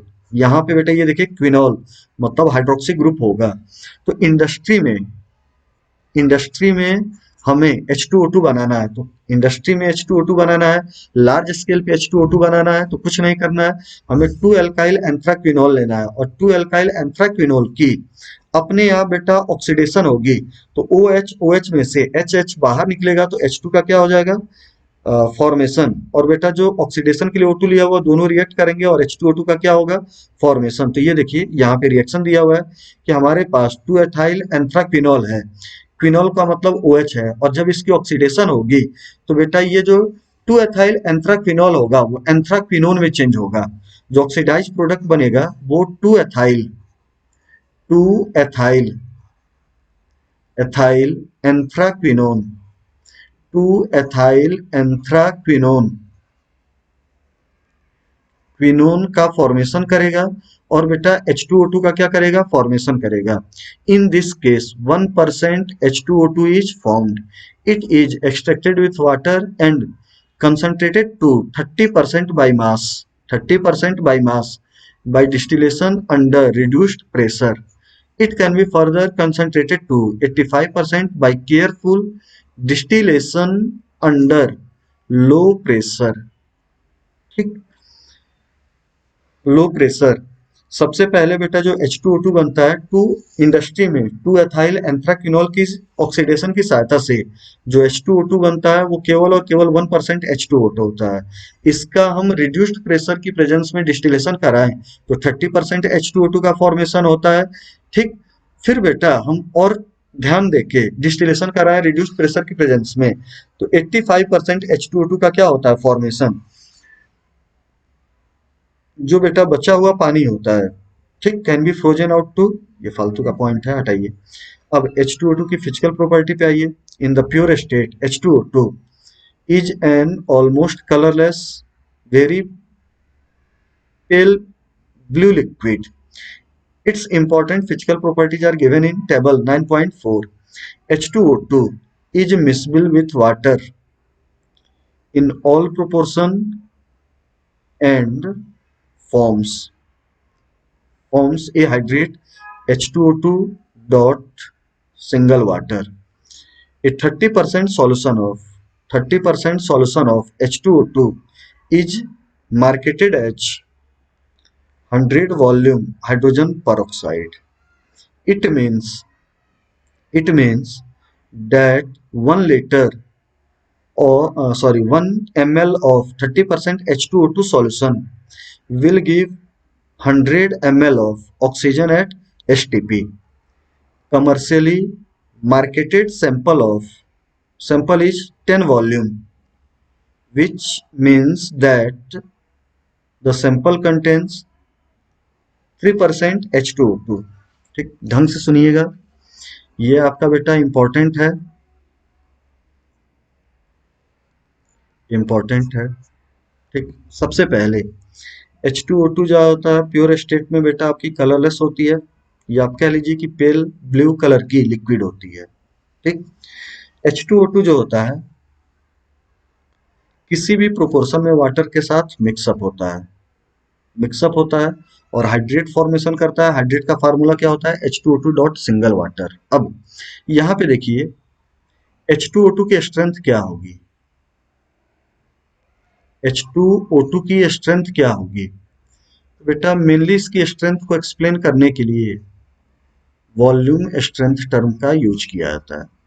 Volume strength term का यूज किया जाता है। H2O2 की स्ट्रेंथ क्या है, वो मेनली बेटा वॉल्यूम स्ट्रेंथ के फॉर्म में यूज होता है। अब वॉल्यूम स्ट्रेंथ का मतलब क्या हुआ, वॉल्यूम स्ट्रेंथ का मतलब जैसे हुआ कि अगर 10 वॉल्यूम H2O2 ब्रेक डाउन हो, 10 वॉल्यूम H2O2, इसका मतलब हुआ कि 1 ml H2O2 टूटेगा तो 10 ml O2 का क्या होगा, फॉर्मेशन। ठीक, 30 वॉल्यूम H2O2 का मतलब हुआ 30 वॉल्यूम H2O2 का मतलब हुआ कि अगर 1 ml H2O2 ब्रेक डाउन हो तो बेटा 30 ml O2 का क्या होगा, फॉर्मेशन।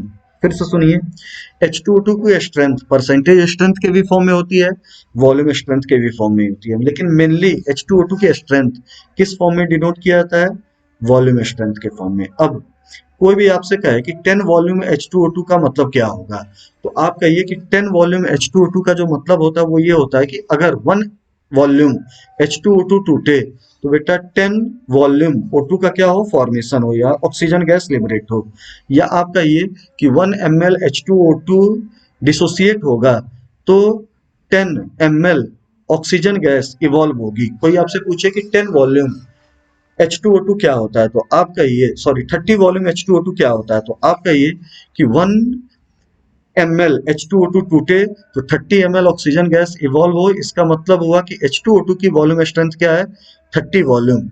आपका बेटा 1 ml H2O2 ब्रेक डाउन हो और 20 ml ऑक्सीजन गैस इवॉल्व हो रही है, तो इसका मतलब हुआ कि H2O2 की वॉल्यूम स्ट्रेंथ कितनी है, 20 ml। अब यहाँ पे देखिए ये वही बात लिखा हुआ है कि a 30% solution of H2O2 is marked as 100 volume. यहाँ पे बेटा ये किताब में लिखा हुआ है, किताब में लिखा हुआ है कि H2O2 की अगर बेटा वॉल्यूम स्ट्रेंथ 100 है तो H2O2 की जो परसेंटेज स्ट्रेंथ होती है वो कितनी होती है, 30%।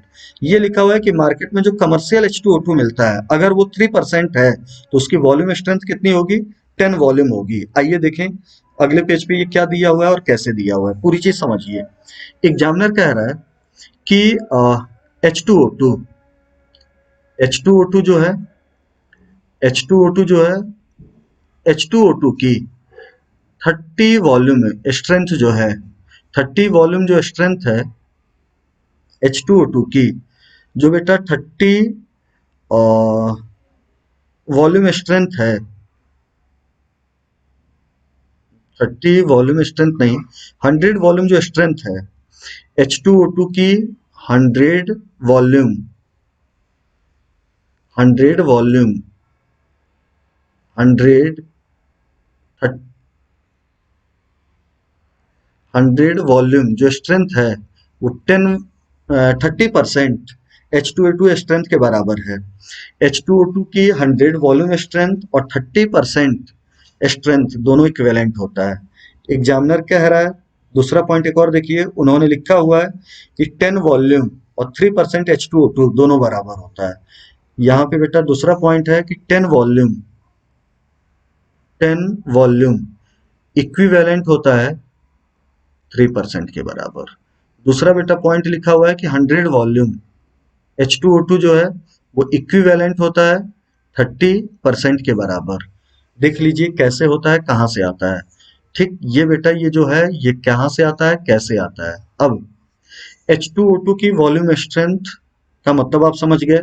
ठीक, 1 ml H2O2 के बेटा ब्रेक कंप्लीट डिसोसिएट होने पे, 1 ml H2O2 के कंप्लीट डिसोसिएट होने पे जितनी ml ऑक्सीजन गैस इवॉल्व हो वही H2O2 की वॉल्यूम स्ट्रेंथ होती है। जैसे H2O2 की वॉल्यूम स्ट्रेंथ 10 वॉल्यूम है, H2O2 की वॉल्यूम स्ट्रेंथ 10 वॉल्यूम है, इसका मतलब हुआ कि 1 ml H2O2 टूट रहा है तो 10 ml ऑक्सीजन गैस इवॉल्व हो रही है। H2O2 की वॉल्यूम स्ट्रेंथ 100 वॉल्यूम है, इसका मतलब हुआ कि 1 वॉल्यूम H2O2 टूट रहा है तो 100 वॉल्यूम ऑक्सीजन गैस क्या हो रही है, इवॉल्व हो रही है। अब आइए यहाँ पे बेटा एक हम फार्मूला आपको बता रहे हैं, ठीक, उस फार्मूले को आप क्लियर कट रट जाइए। ये आपका बेटा डिराइव्ड फार्मूला है। जैसे H2O2 की वॉल्यूम स्ट्रेंथ की बात करें तो H2O2 का जो वॉल्यूम स्ट्रेंथ होता है वो होता है नॉर्मेलिटी के फॉर्म में 5.6 into normality of H2O2। H2O2 का जो वॉल्यूम स्ट्रेंथ होता है मोलरिटी के फॉर्म में होता है 11.2 इंटू मोलरिटी ऑफ H2O2। और H2O2 का जो वॉल्यूम स्ट्रेंथ होता है वो परसेंटेज स्ट्रेंथ के फॉर्म में होता है 56/70, और ये होता है आपका इंटू परसेंटेज। अब यहाँ पे परसेंट दिया और ये वॉल्यूम स्ट्रेंथ दिया है, तो आप चेक कीजिए कि अगर परसेंटेज 3 होगा तो बेटा ये जो वॉल्यूम स्ट्रेंथ होगा वो आपका 10 के आसपास होगा कि नहीं होगा। तो वॉल्यूम स्ट्रेंथ है ना इक्वल टू आपका हो गया 56/17 इंटू 3। यहाँ पे आप देखिए तो इसको कैलकुलेट कीजिए तो ये आपका आएगा लगभग 3 6 18, 6 से थोड़ा सा कम आएगा। ठीक, और फिर 6 को इससे कीजिए तो ये लगभग आपका बेटा कितना आ गया, 10 आ गया। तो ये सही है। अगर बेटा H2O2 की परसेंटेज स्ट्रेंथ 3% है तो उसकी वॉल्यूम स्ट्रेंथ कितनी होगी, 10। तो ये एनसीईआरटी में लिखा हुआ है। ठीक वैसे ही आपका बेटा 30% होगा तो कितना होगा, 100%। तो ये चीजें सही लिखी हुई हैं। अब यहाँ पे देखिए इसके बेस पे क्वेश्चन दिया हुआ है कि calculate the strength of 10 volume solution of hydrogen peroxide. तो स्ट्रेंथ पूछ रहा है, स्ट्रेंथ का मतलब वो बेटा परसेंटेज स्ट्रेंथ पूछ रहा है, तो परसेंटेज स्ट्रेंथ पूछे और उसने क्या दिया हुआ है कि वॉल्यूम स्ट्रेंथ। तो ये देखिए क्वेश्चन आपका सॉल्व हो गया। ये एनसीईआरटी में जो सॉल्व किया है इसको हटाइए। उसने बेटा वॉल्यूम स्ट्रेंथ दिया हुआ है 10 और परसेंटेज स्ट्रेंथ पूछ रहा है, तो वॉल्यूम स्ट्रेंथ इक्वल टू होगा 56 upon 17 into percentage strength x मान लीजिए। सॉल्व कीजिए तो ये जो एक्स होगा वो लगभग आपका कितना आ जाएगा 3%। अब अगले पॉइंट पे आप आइए। तो यहाँ पे बेटा physical properties of hydrogen peroxide दिया है, मेल्टिंग पॉइंट दिया है, डेंसिटी दिया है, बॉइलिंग पॉइंट दिया है, विस्कोसिटी दिया है, वेपर डेंसिटी दिया है, डाइलेक्ट्रिक कांस्टेंट दिया है, डेंसिटी दिया है, इलेक्ट्रिकल कंडक्टिविटी दिया है। रट जाइए। वाटर वाटर की आप देखिए, नॉर्मल वाटर हो हेवी वाटर हो, ठीक, नॉर्मल वाटर की डाइलेक्ट्रिक कांस्टेंट ज्यादा होती थी, हेवी वाटर की कम होती थी, 78 79 के क्रॉस होती थी, जबकि H2O2 की बेटा जो डाइलेक्ट्रिक कांस्टेंट है वो 70.7 है। इसका मतलब इन तीनों में सबसे ज्यादा डाइलेक्ट्रिक कांस्टेंट H2O का होगा, नॉर्मल वाटर का होगा, उससे कम हेवी वाटर का होगा और सबसे कम H2O2 का होगा। अब H2O2 के स्ट्रक्चर में बात करें तो ये देखिए H2O2 हाइड्रोजन पर oxide has a non planar structure. Non planar structure मतलब हुआ कि बेटा ये जो होता है एक प्लेन में नहीं होता है, दो प्लेन में होता है। ये H2O2 का जो स्ट्रक्चर होता है वो open open book book like structure होता है। ओपन बुक लाइक स्ट्रक्चर होता है। और जब बेटा बुक को ओपन कीजिए तो एक आपका ये प्लेन हुआ और एक ये प्लेन हुआ, दो प्लेन हुए। तो बेटा जब दो प्लेन होगा तो आपका जो स्ट्रक्चर होगा वो प्लेनर नहीं होगा, कैसा होगा, नॉन प्लेनर। अब यहाँ पे देखिए H2O2 का दो मॉलिक्यूलर डायमेंशन होता है, एक होता है गैसियस फेज में और एक किस में होता है, सॉलिड फेज में। दोनों में बेटा एग्जाम में पूछा जाता है। ये गैसियस फेज वाला दिया हुआ है और ये सॉलिड फेज वाला दिया हुआ है। ये देखिए ये एंगल हाइड्रोजन ऑक्सीजन और ये जो हाइड्रोजन है, ये देखिए ये जो है एक प्लेन में है, ये दो ऑक्सीजन एक प्लेन में है और उसका जो परपेंडिकुलर प्लेन है उसमें एक ये हाइड्रोजन है और दूसरा जो हाइड्रोजन है वो एक पर परपेंडिकुलर प्लेन में है। ये जो है ये एक प्लेन में है, ऑक्सीजन ऑक्सीजन एक प्लेन में हुआ। उनका जो परपेंडिकुलर प्लेन होगा उसमें ये वाला हाइड्रोजन और ये वाला जो हाइड्रोजन होगा वो होगा।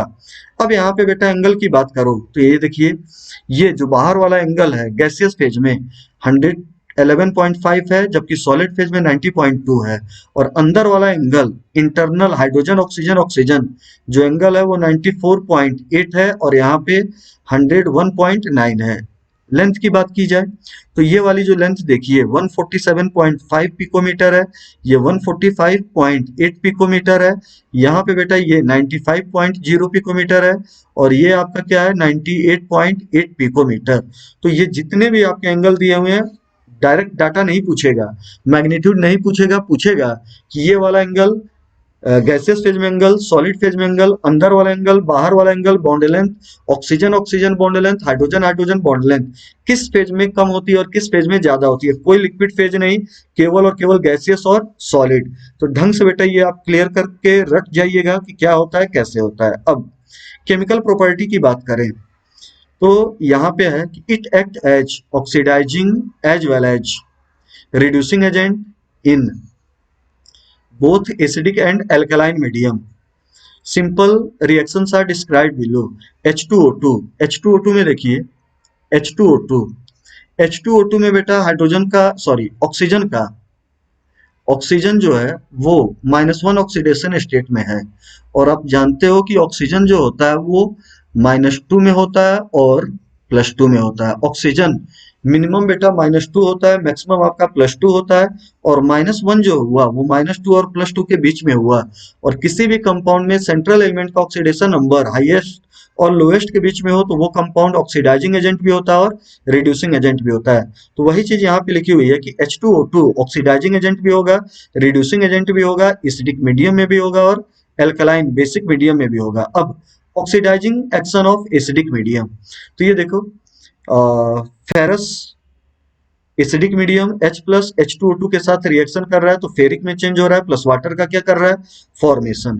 ठीक, पीबीएस पीबीएस H2O2 के साथ रिएक्शन कर रहा है तो PbSO4 बना रहा है, प्लस वाटर का क्या कर रहा है, फॉर्मेशन कर रहा है। इन दोनों रिएक्शन में बेटा ये देखो H2O2 ने आयरन +2 को ऑक्सीडाइज किया, फेरस को ऑक्सीडाइज किया फेरिक में, लेड सल्फाइड को ऑक्सीडाइज किया लेड सल्फेट में, फेरस को ऑक्सीडाइज किया फेरिक में, और बेटा लेड सल्फाइड को ऑक्सीडाइज किया लेड सल्फेट में।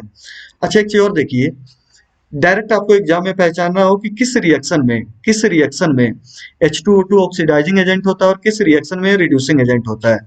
तो जिस रिएक्शन में बेटा प्रोडक्ट साइड होता, प्रोडक्ट साइड केवल और केवल वाटर बना हो, वाटर के साथ ऑक्सीजन न हो, तो एसिडिक मीडियम की उस रिएक्शन में H2O2 जो होता है वो आपका ऑक्सीडाइजिंग एजेंट होता है।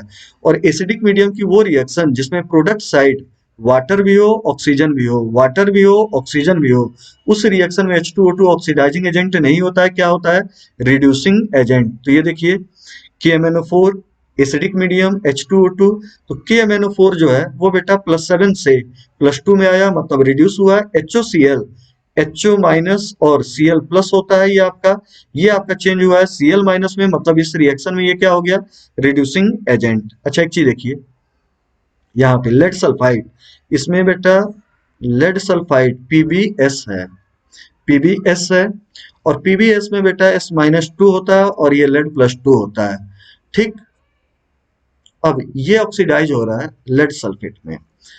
ठीक, तो ये देखिए, अगर अगर कोई भी सल्फाइड है और सल्फाइड अगर बेटा पॉलीवैलेंट कैटायन से बना हुआ है, पॉलीवैलेंट पॉलीवैलेंट कैटायन का सल्फाइड है, पॉलीवैलेंट कैटायन का सल्फाइड है, तो वो हरदम ऑक्सीडाइज किस में होता है, सल्फेट के फॉर्म में। और यही देखिए, अगर ये रिएक्शन Na2S होता तो ये बेटा सल्फर -2 होता। अब इसकी रिएक्शन H2O2 के साथ होती, तो ये आपका जो सल्फाइड था ये बेटा सल्फेट में ना ऑक्सीडाइज होके किस में ऑक्सीडाइज होता, सल्फर में।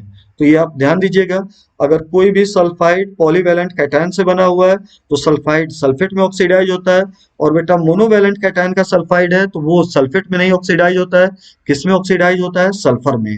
तो ये आपका एक ट्रेंड होता है रिएक्शन का। अब oxidising action in basic medium, अब फिर से देखिए, अब बेसिक मीडियम में बेटा वाटर नहीं बनता है, बेसिक मीडियम में OH- बनता है।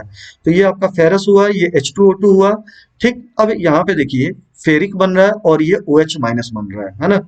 तो यहाँ पे बेटा आपका क्या है कि H2O2 ने फेरस को, है ना, फेरस को बेसिक मीडियम में फेरिक में ऑक्सीडाइज किया है ना। ये देखिए H2O2 ने Mn+2 को Mn4 में ऑक्सीडाइज किया है, OH- हुआ, मतलब मीडियम क्या हो गया, बेसिक। अब यहाँ पे देखिए I2 + H2O2 + OH-, इसका मतलब ये बेसिक मीडियम हुआ, है ना, 2H2O2 हुआ। तो यहाँ पे देखो वाटर है और साथ में ये क्या है, ऑक्सीजन, और ऑक्सीजन हो गया तो रिएक्शन बेटा ऑक्सीडाइजिंग नहीं होगा, कैसा होगा, रिड्यूसिंग। और ये देखिए आई किसमें चेंज हो रहा है, I-। ठीक, तो ये आप ध्यान दीजिएगा कि कौन ऑक्सीडाइजिंग होता है, कौन रिड्यूसिंग होता है, किससे होता है। ठीक, H2O2 decomposes slowly on exposure to light. H2O2 धीरे धीरे लाइट की प्रेजेंस में टूटता है, और टूटता कैसे है, 2 moles of H2O2 break down होता है तो 2 मोल ऑफ वाटर बनता है, 1 मोल ऑक्सीजन गैस बनता है, और ये ऑक्सीजन गैस जिसपे जाके जुड़ता है उसका क्या कराता है, oxidation. In the presence of metal surface और traces of alkali present in glass container, the above reaction is catalysed, है ना। ढंग से देखो इस पॉइंट को, H2O2 सनलाइट की प्रेजेंस में अपने आप ब्रेक डाउन होता है ना। लेकिन अगर बेटा कहीं भी H2O2 टूट रहा है और वहां पे हम थोड़ा सा मेटल का यूज कर लें, या बेटा जो आपकी कंटेनर है उसके अंदर कोई बेस डाल दें, अल्कली डाल दें, तो रिएक्शन क्या हो जाएगी, कैटेलाइज हो जाएगी, मतलब रिएक्शन की स्पीड क्या हो जाएगी, बढ़ जाएगी। इसका मतलब हुआ कि H2O2 के डिकम्पोजिशन के लिए बेटा मेटल सरफेस या ट्रेसेस ऑफ अल्कली जो होता है वो पॉजिटिव कैटलिस्ट की तरीके से बिहेव करता है। ठीक, अगला, it is therefore stored in wax lined glass और plastic vessels in dark, urea can be added as stabiliser. ठीक, H2O2 अपने आप ब्रेक डाउन होता है, बहुत ज्यादा टूटे नहीं, बना रहे, तो उसके लिए जब यूरिया H2O2 को स्टोर किया जाता है तो उसमें स्टेबलाइजर के फॉर्म में किसका यूज किया जाता है, urea. It is kept away from dust because dust can induce explosive decomposition of the compound। ठीक, तो H2O2 को हमें सेल्फ डिकम्पोज होता है सनलाइट की प्रेजेंस में, मेटल सरफेस, अल्कली ट्रेसेस की प्रेजेंस में बेटा ब्रेक डाउन होता है, स्टोर्ड होता है वेक्स लाइन ग्लास की प्रेजेंस, ग्लास में, या बेटा प्लास्टिक वेसल्स डार्क में, स्टेबलाइजर के फॉर्म में यूरिया के साथ यूरिया डाला जाता है उसमें, डस्ट से धूल से H2O2 जहाँ पे स्टोर हो बचाना चाहिए, क्योंकि डस्ट जो होता है उसके ऑक्सीड ब्रेकिंग को, डिकम्पोजिशन को बेटा बढ़ा जाता है, नॉर्मली नहीं बहुत ज्यादा बढ़ा जाता है, जिसके कारण रिएक्शन क्या हो जाएगी, एक्सप्लोसिव। अब आगे आइए, H2O2 का use, its wide scale use has led to tremendous increase in the industrial production of H2O2 in daily life, hair bleach, and as mild disinfectant, as an antiseptic, sold in the market as per hydrol 30%। ठीक, तो बेटा H2O2 का use hair bleach के form में, मतलब bleaching agent के form में होता है, माइल्ड डिसइंफेक्टेंट होता है, ठीक, एंटीसेप्टिक होता है, जब आपको केमिस्ट्री इन एक्शन बताएंगे तो डिसइंफेक्टेंट क्या होता है, एंटीसेप्टिक क्या होता है, सारी चीजें बताई जाएंगी। यहाँ पे बताएंगे तो समय बर्बाद होगा, पूरा का पूरा आपको ब्रीफ में पढ़ना है। It is use to manufacture chemicals like sodium perborate, sodium percarbonate, which are used in high quality detergent। H2O2 का यूज किया जाता है सोडियम परबोरेट बनाने के लिए, है ना, पर कार्बोनेट बनाने के लिए, और परबोरेट, सोडियम परबोरेट, पर कार्बोनेट का जो यूज होता है वो अच्छी क्वालिटी का जो डिटर्जेंट होता है उनके बनाने में होता है। अगला, it is used in the synthesis of hydroquinone. अभी आपका देखा था कि बेटा हाइड्रोक्विनोल हो टू एथाइल एंथ्राक्विनोल हो, उसका ऑक्सीडेशन एयर की प्रेजेंस में कराया जाए तो H2O2 बनता है, प्लस हाइड्रोक्विनोन का क्या होता है, फॉर्मेशन। तो इसका यूज होता है हाइड्रोक्विनोन बनाने में, टार्ट्रिक एसिड बनाने में, and certain food products and pharmaceuticals, cephalosporin, इसका भी यूज आएगा कि बेटा ये क्या होता है। अगला, it is employed in the industry as a bleaching agent for textile, paper pulp, leather, oil, fat। अगला, nowadays it is also used in environmental green chemistry। शुरू में दिया था कि इसका यूज पॉल्यूटेंट रिमूव करने के लिए किया जाता है, for example in pollution control treatment of domestic and industrial effluents, oxidation of cyanide, restoration of aerobic condition to sewage waste. ये आपका हुआ। अगला, हेवी वाटर में आइए, एक्सटेंसिवली यूज्ड, D2O फार्मूला हुआ, extensively used as moderator in nuclear reactor and in exchange reaction for the study of reaction mechanism. ठीक, reaction mechanism में बेटा रिएक्शन की स्टडी करने के लिए इसका यूज होता है। ठीक, जो आपका न्यूक्लियर रिएक्टर होता है, न्यूक्लियर रिएक्टर में बेटा जो न्यूट्रॉन बाहर निकलते हैं उनकी स्पीड बहुत ज्यादा होती है, तो उनकी स्पीड को कम करने के लिए, मॉडरेट करने के लिए as a moderator heavy water का यूज होता है, न्यूट्रॉन को कैप्चर करने के लिए नहीं। जो बेटा न्यूक्लियर रिएक्शन में न्यूट्रॉन निकलते हैं जिनकी स्पीड बहुत ज्यादा होती है, स्पीड को मेंटेन करने के लिए, कम करने के लिए एज ए मॉडरेटर क्या यूज होता है, heavy water. It can be prepared by exhaustive electrolysis of water or as a byproduct in some fertilizer industry। Its physical property है given, it is used for the preparation of other deuterium compounds। अगला देखिए, हमने आपसे कहा था कि calcium carbide की hydrolysis कराइए तो बेटा कैल्शियम हाइड्रोक्साइड बनता है प्लस एसिटिलीन बनता है। उसी की रिएक्शन कैल्शियम कार्बाइड की नॉर्मल वाटर नहीं, हेवी वाटर के साथ रिएक्शन कराइए तो C2H2 की जगह C2D2 बनेगा, और कैल्शियम हाइड्रोक्साइड की जगह पे CaOD का होल ट्वाइस बनेगा। अब सल्फ्यूरिक एसिड वाटर की रिएक्शन कराइए, सल्फर ट्राइऑक्साइड प्लस वाटर की रिएक्शन कराइए तो सल्फ्यूरिक एसिड बनता है, तो सल्फर ट्राइऑक्साइड प्लस D2O का रिएक्शन कराइए तो D2SO4 का फॉर्मेशन होगा। एल्युमिनियम कार्बाइड की बेटा हाइड्रोलिसिस होती है तो मीथेन बनता है। अब एल्युमिनियम कार्बाइड की हेवी वाटर के साथ हाइड्रोलिसिस होगी तो CH4 नहीं CD4 बनेगा, और एल्युमिनियम हाइड्रोक्साइड नहीं, AlOD का होल थ्राइस बनेगा, एसिटिलीन नहीं बनेगा, सल्फ्यूरिक एसिड नहीं बनेगा, उनकी जगह पे ये बनेगा dihydrogen as a fuel. शुरू में ही बताया जा चुका है कि अगला बेटा जो फ्यूल का मेजर सोर्स है वो क्या है, di hydrogen. Di hydrogen releases large quantity of heat on combustion. The data on energy released by combustion of fuels like dihydrogen, methane, LPG are compared in terms of the same amount in mole gas volume। एक table आगे दिया हुआ है और उसमें बेटा hydrogen, methane, कई सारे फ्यूल आपका बेटा कम्बशन हो तो मोल के फॉर्म में दिया हो, मास के फॉर्म में दिया हो, वॉल्यूम के फॉर्म में, तो कौन कितनी एनर्जी निकालेगा, है ना। From this table it is clear that on A mass for mass basis, on a mass for mass basis, dihydrogen can release more energy than petrol, about 3 times. However, moreover, pollutants in combustion of dihydrogen will be less than petrol.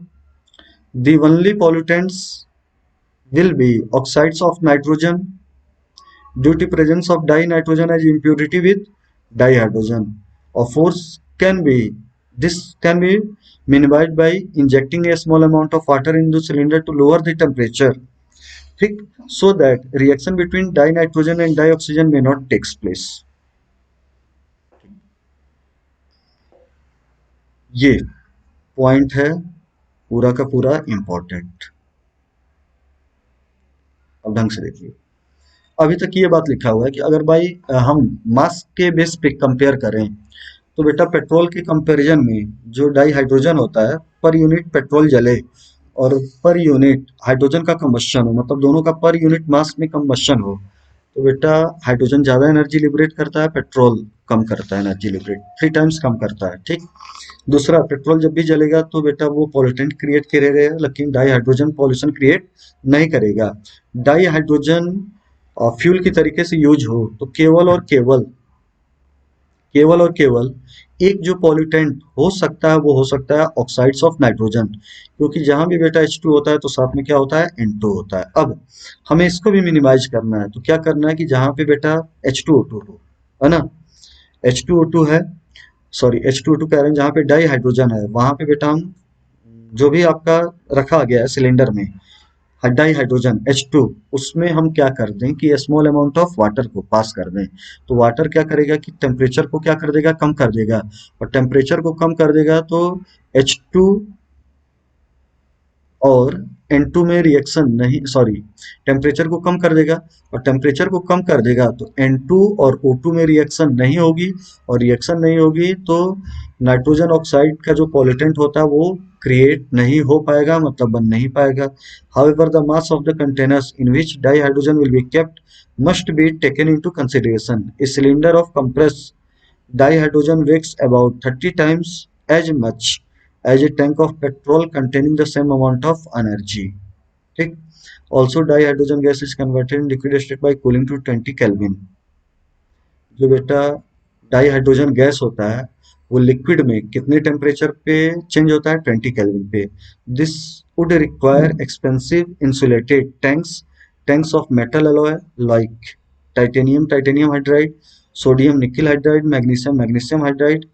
Storage for dihydrogen is small quantity. These limitations have promoted research to search for alternative techniques to use dihydrogen in an efficient way. In this way, hydrogen economy is an alternative. The basic principle of hydrogen economy is the transportation and storage of energy in the form of liquid or gaseous dihydrogen.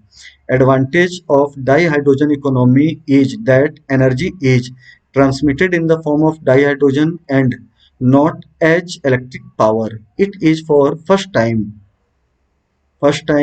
in the history of India that a pilot project using dihydrogen as fuel was launched in October 2005 for running automobiles.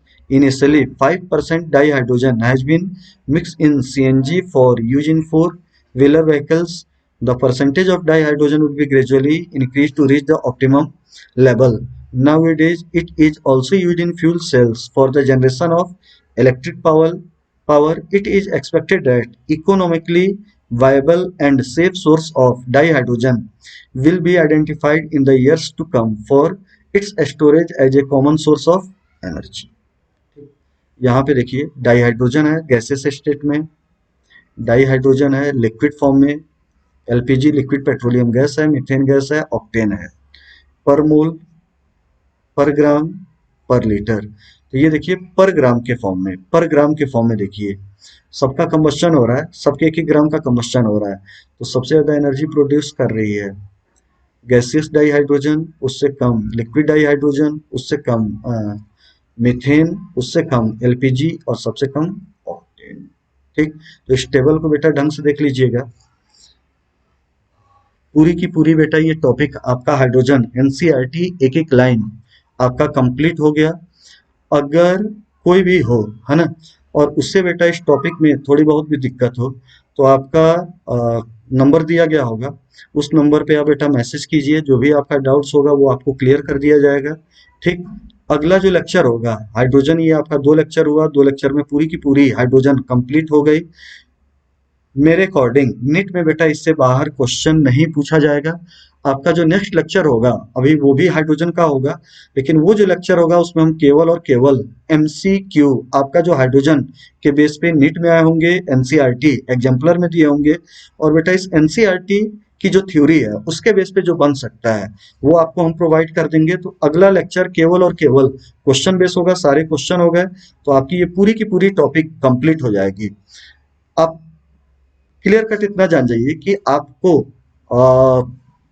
Inorganic chemistry perfect NCERT के ही according तैयार करनी है, उससे कम ज्यादा कुछ भी exam में नहीं पूछा जाएगा।